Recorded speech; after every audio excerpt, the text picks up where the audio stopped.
ಇದರಲ್ಲಿ 60 ಲಕ್ಷ ರೂಪಾಯಿ ward number 2ಗೆ ಹಾಕಿದ್ದಾರೆ. ಅದರ ಸಲುವಾಗಿ ಇಲ್ಲಿ ವಾರ್ಡ್ ನಂಬರ್ 2ನಲ್ಲಿ ರಸ್ತೆ ಕಾಮಗಾರಿ ನಡೀತಾ ಇದೆ. ಒಳ್ಳೆ ಕ್ವಾಲಿಟಿ ರಸ್ತೆಗಳನ್ನು ಮಾಡ್ತಾ ಇದ್ದಾರೆ. ಇದೇ ರೀತಿ ನಮ್ಮ ಶಾಸಕರು ಇಡೀ ತಾಲೂಕು ಮತ್ತು ಇಡೀ ಟೌನ್ನಲ್ಲಿ ಕೆಲಸಗಳು ಇದು ಪ್ರಾರಂಭ ಅಷ್ಟೇ. ಪ್ರತಿಯೊಂದು ರಸ್ತೆನೂ ಹಂತವಾಗಿ ಆಗಬೇಕು ಎಲ್ಲ ಸಿದ್ಧತೆಗಳು ಮಾಡ್ಕೊಂಡಿದ್ದಾರೆ, ಹೋರಾಟ ಮಾಡ್ತಾ ಇದ್ದಾರೆ. ಸರ್ಕಾರದಿಂದ ಅನುದಾನಗಳು ಬೇರೆ ಬೇರೆ ರೀತಿಯಲ್ಲಿ ತಂದು ಎಲ್ಲ ಇಲಾಖೆಗಳಿಂದ ಇದು ಫಂಡ್ಸ್ ತಂದು ಎಲ್ಲ ಕಾಮಗಾರಿಗಳು ಹಂತವಾಗಿ ಎಲ್ಲ ಕಡೆ ಪೂರ್ತಿ ಆಗುತ್ತೆ. ಇಡೀ ತಾಲೂಕಲ್ಲಿ ಕೂಡ ಇದು ನಮ್ಮ ಶಾಸಕರು ರಸ್ತೆಗಳು ಚರಂಡಿಗಳು ಹಂತವಾಗಿ ಮಾಡಲಿಕ್ಕೆ ಯೋಜನೆಗಳು ಹಾಕ್ಕೊಂಡಿದ್ದಾರೆ.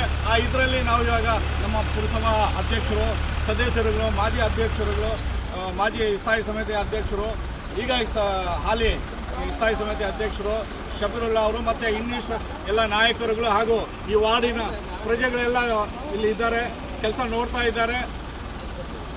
ಜನ ಒಂದು ನಂಬಿಕೆ ಆಶ್ವಾಸನೆ ಕೊಟ್ಟಿದ್ದಾರೆ ನಮ್ಮ ಶಾಸಕರು. ಯಾವುದೇ ಕಾರಣಕ್ಕೂ ಯಾವುದೇ ಒಂದು ರಸ್ತೆ ನಾನು ಬಿಡೋದಿಲ್ಲ. ಪ್ರತಿಯೊಂದು ರಸ್ತೆ, ಪ್ರತಿಯೊಂದು ಚರಂಡಿ ಹಂತವಾಗಿ ನಾನು ಮಾಡ್ಕೊಂಡು ಬರ್ತೀನಂತ ಅದ್ರ ಸಲುವಾಗಿ ಕೆಲಸವನ್ನು ನಾವು ವೀಕ್ಷಣೆ ಮಾಡೋದಕ್ಕೆ ನಾವೆಲ್ಲ ಬಂದಿದ್ದೀವಿ.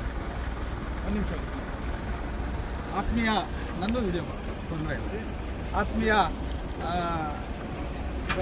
ಪುರಸಭೆ ಅಧ್ಯಕ್ಷರೇ, ನಮ್ಮ ವಾರ್ಡಿನ ಕೌನ್ಸಿಲರ್ ಅವರೇ, ಹಿರಿಯ ನಾಯಕರೇ, ಇವತ್ತು ನಾವು ಕನಸು ಮನಸ್ಸಲ್ಲೂ ಅಂದ್ಕೊಂಡಿರಲಿಲ್ಲ ಈ ರೋಡಿಗೆ ಸಿಮೆಂಟ್ ರಸ್ತೆ ಬರ್ತದೆ, ಇನ್ನೂ ಎಷ್ಟು ವರ್ಷ ಆಗ್ತದೆ ಅಂತ.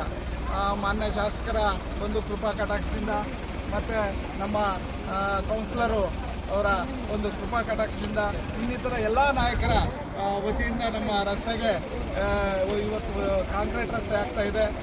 ನಮ್ಮ ವಾರ್ಡಿನ ಎಲ್ಲರ ಪರವಾಗಿ ಅನಂತ ಧನ್ಯವಾದಗಳನ್ನ ಅವ್ರಿಗೆ ಅರ್ಪಿಸ್ತಾರೆ.